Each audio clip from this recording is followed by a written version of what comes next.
எல்லாருக்கும் வணக்கம். Live with nature Subha. இன்னைக்கு நான் உங்களோட பகிர்ந்துக்க போறது பேட் பிரெத் ஸ்மெல், வாய் துர்நாற்றம். கிட்ட போனாலே நாத்து அடிக்குது, கிட்ட வராத அப்படின்னு சொல்லக்கூடிய ஆட்கள் இருப்பாங்க. இந்த சைடு என்கிட்டயே பேசாத, ரொம்ப நாத்து அடிக்குது அப்படின்னு காமனாக நம்ம இந்த ப்ராப்ளம்ஸ் எல்லாமே ஃபேஸ் பண்ணிகிட்டே இருப்போம். ஸோ இன்னைக்கு நான் உங்களோட பகிர்ந்துக்க போகிறது பேட் பிரெத் ஸ்மெல். கண்டிப்பாக எதனால வருது ரீசனே தெரியல. நம்ம திரும்ப திரும்ப இந்த ஒரு மிஸ்டேக் பண்ணிகிட்டே இருப்போம். ஒரு கேர்ள் ஃப்ரெண்டை மீட் பண்ணும் போதும் இந்த ஸ்மெல் வரும், அண்ட் ஒய்ஃப் கிட்ட பேசும் போதும் இந்த ஸ்மெல் வந்ததுன்னா கிட்ட வருவாங்களா? கண்டிப்பாக வரமாட்டாங்க, ஓடி தான் போவாங்க.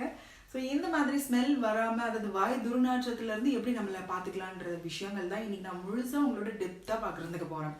ஃபஸ்ட்டு விஷயம் என்ன, நம்ம ப்ரஷ் நல்லா பண்ணுவோம், நல்ல மவுத் வாஷ் எல்லாம் கொடுப்போம், எவ்வளோ காஸ்ட்லியாக இருந்தாலும் வாங்கி யூஸ் பண்ணுவோம், இருந்தாலும் வாய் துர்நாற்றம் வருது ஏன்? இந்த கேள்விக்கான பதில் இந்த வீடியோவில் உங்களோட நான் பகிர்ந்துக்க போகிறேன். முதல்ல நல்லா ப்ரஷ் பண்ணணும். பட்பொடி, அதாவது பல் பொடி இருக்கு இல்லையா, அதை வச்சு ப்ரஷ் பண்ணுங்க. இல்லை நீங்கள் என்ன பேஸ்ட் வாங்கி என்ன யூஸ் பண்ணாலும் சரி, ஆர்கானிக்காக இருந்ததுன்னா ரொம்ப ரொம்ப நல்லது. ரெண்டாவது விஷயம், வாய் துர்நாற்றம் வர்றதுக்கு இன்னொரு மேஜரான ஒரு விஷயம் என்ன அப்படின்னா, ஈறுகளில் புண்ணு இருந்தாலோ இல்லை காயங்கள் இருந்தாலோ அதில் இருக்கக்கூடியதுனாலையும் ஸ்மெல் வர்றதுக்கு நிறைய வாய்ப்பு இருக்குது. சொத்தப்பல்லு இருந்தாலும் வாய் துர்நாற்றம் இருக்கும். இது எல்லாமே எனக்கு சரியாக இருக்குது, இருந்தாலும் எனக்கு ஸ்மெல் அடிச்சுட்டே இருக்குது அப்படின்னு ஒரு கேள்வி கண்டிப்பாக இருக்கும்.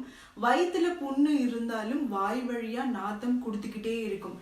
இன்னொன்று மேஜரான ஒரு விஷயம் என்ன அப்படின்னா, உமிழ் நீர் வாயில் சுரந்துக்கிட்டே இருந்தால் இந்த பேட் பிரெத் ஸ்மெல் வராது. ஆனால் வாய் ரொம்ப ட்ரை ஆயிடுச்சு, தண்ணியே ரொம்ப குடிக்கல அப்படின்னா கண்டிப்பாக பேசும்பொழுது வாய் துர்நாற்றம் இருக்கும். ஸோ உமிழ்நீர் வாய்க்குள்ளே அந்த எச்சி சுரந்துக்கிட்டே இருக்கணும். அப்போ உங்களுக்கு இந்த வாய் துர்நாற்றம் இருக்கவே இருக்காது. இதை பாருங்க. இதுக்கு சிம்பிளாக சொல்லணும் அப்படின்னா, நல்ல கேரட் நிறைய சாப்பிடுங்க. ஆப்பிள், இந்த மாதிரி ஆப்பிள் வாங்கினீங்கன்னா மேல் தோல் எல்லாம் சீவிட்டு நீங்கள் சாப்பிட்றது ரொம்ப ரொம்ப நல்லது. இப்போ இருக்கக்கூடிய ஆப்பிள்களை பற்றி உங்களுக்கு தெரியும். ஸோ ஆப்பிள் நிறைய எடுத்துக்கோங்க. பீட்ரூட் நிறைய சாப்பிடுங்க. மின்ட், அதாவது புதினா, அது ஃப்ரெஷ்ஷாக அப்படியே சாப்பிடுங்க. இந்த வாய் துர்நாற்றத்துக்கு நல்ல ஒரு பெஸ்ட் ரெமெடினே சொல்லலாம்.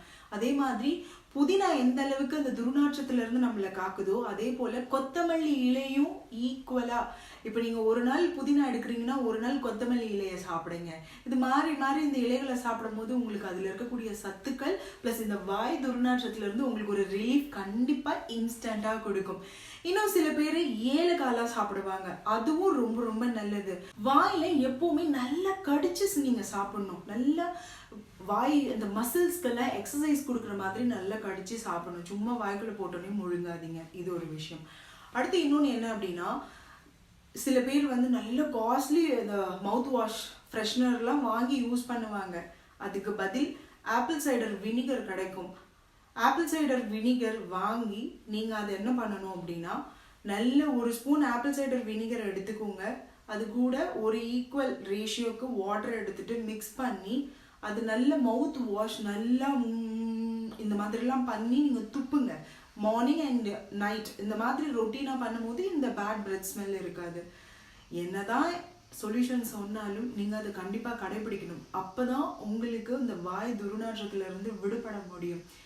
இது எல்லாமே நீங்கள் செஞ்சால் கண்டிப்பாக உங்களுக்கு சொல்யூஷன் இருக்கும். பீட்ரூட் நிறைய எடுத்துக்கோங்க. கேரட் நிறைய சாப்பிடுங்க. ஏலக்காய், இன்னும் சில பேர் தயிர், அதெல்லாம் எடுத்தீங்கன்னா இந்த பேட் பிரெத் ஸ்மெல் வரவே வராது. ஸோ இந்த மாதிரி நேச்சுரலான நிறைய விஷயங்கள் நான் உங்களோட பகிர்ந்துக்கிறேன். வாய் துர்நாற்றத்திலிருந்து எப்படா விடுபடுறது அப்படின்னு எக்கச்சக்கமான விஷயங்கள் நிறைய இடங்கள்ல நீங்கள் பார்த்துருப்பீங்க. பட் ரெகுலராக அதை ஃபாலோ பண்ணுங்க.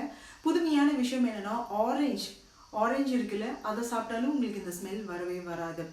அண்ட் ரொம்ப ரொம்ப முக்கியம், கொத்தமல்லி இலை எந்த அளவுக்கு, நான் ஆல்ரெடி சொன்னது போல புதினா எந்த அளவுக்கு நீங்கள் சேர்க்குறீங்களோ அதே மாதிரி கொத்தமல்லி இலையை ஒரு இலை அப்படி பிச்சு வாயில் போடுங்க. அந்த ஸ்மெல் வரவே, அதாவது பேட் ஸ்மெல் வராது. கொத்தமல்லி இலையோட ஸ்மெல் மட்டும்தான் வரும். ஸோ இது மாதிரி ட்ரை பண்ணுங்க. எப்படி உங்ககிட்ட எப்போ பார்த்தாலும் நாத்தடிக்குதுன்னு சொன்னவங்க, என்னப்பா இந்த மாதிரி நல்ல இப்போ ஆரஞ்சு சாப்பிட்டீங்கன்னா ஆரஞ்சு ஸ்மெல் அடிக்கும், அதே போல் கொத்தமல்லி சாப்பிட்டீங்கன்னா கொத்தமல்லி ஸ்மெல் இருக்கும். இந்த மாதிரி நிறைய சேஞ்சஸை நீங்கள் லைவாகவே பார்க்கலாம்.